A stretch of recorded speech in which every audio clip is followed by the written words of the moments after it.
కాశ్మీర్లో సైన్యం మీద దాడి చేసి, సైన్యం మీద రాళ్ళేసి, కాశ్మీర్లో ఉన్నటువంటి ప్రజల చేతనే అలాంటి అరాచకాలు చేయించిన లష్కర్ తోయిబాలు, జైషే మహమ్మద్లు, హిజ్బుల్ ముజాహిద్దీన్ల సాక్షిగా వాళ్ళని పట్టుకోవడానికో, వాళ్ళని అరెస్ట్ చేయడానికో పోలీసులు వెళ్తే జనం చేత అడ్డం పెట్టి రచ్చ చేయించినటువంటి పాకిస్తాన్ ఇప్పుడు పాపం వెంటాడుతోంది.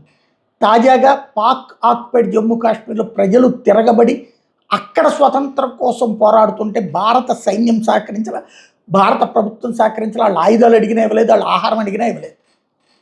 మీ దేశ అంతర్గత వ్యవహారాల్లో మేము జోక్యం చేసుకోమన్న పెద్దరికాన్ని ప్రదర్శించింది, బాధ్యతాయుతత్వాన్ని ప్రదర్శించింది. కానీ బాధ్యతారహితమైన ప్రదర్శనలు, వ్యవహారాలు పాకిస్తాన్కి అలవాటు. ఇప్పుడు పాకిస్తాన్ ఆక్యుపైడ్ కాశ్మీర్లో పాకిస్తాన్ ప్రజలే చూడండి పరిస్థితి. అక్కడ పోలీసులు కాల్పుల్లో చనిపోయినటువంటి వాళ్ళకి వీళ్ళు ముస్లింలే, చనిపోయినటువంటి వాళ్ళు ముస్లింలే, చంపిన వాళ్ళు వాళ్ళే. ప్రభుత్వం చంపింది, చచ్చిపోయినటువంటి వాళ్ళు పాక్ ఆక్యుపైడ్ జమ్మూ కాశ్మీర్లో. వీళ్ళందరినీ భారతదేశానికి దూరం చేసి చివరికి మతం పేరుతో దూరం చేశారు.